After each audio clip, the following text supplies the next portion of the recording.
গতকালকে গিয়েছিলাম জয়কালী বাড়ি বাসন্তী পূজা দেখতে। তো এখানে প্রথমে গিয়ে আমি মাকে দর্শন করে নিলাম। আর মাকে দেখতে কি অপূর্ব সুন্দর লাগছে, তোমরা একবার মাকে দর্শন করে নাও। আর আজকে কিন্তু অনেক গরম ছিল, তার জন্য আমি একদমই যেতে চাইছিলাম না, কিন্তু মেয়ে অনেক জেদ করছিল, তো ওর জন্যই আর কি গিয়েছিলাম। এরপর আমরা বজরংবলী ভগবানকে দর্শন করতে গেলাম। তো এখানে গিয়ে দেখি মাত্রই পূজা শেষ করেছে, এরপরে ভোগ নিবেদন করার জন্য পর্দা টানিয়ে দিল।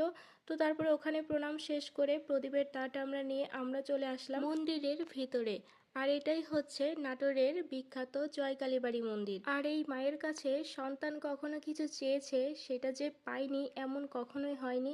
মা এতটাই জাগ্রত, মায়ের কাছে সন্তান কিছু চাইলে মা কখনোই সেই সন্তানকে ফেরায় না। আর এই মন্দিরটা যেহেতু আমাদের বাসার খুব কাছে, আমি কিন্তু প্রায় এখানে আসতাম।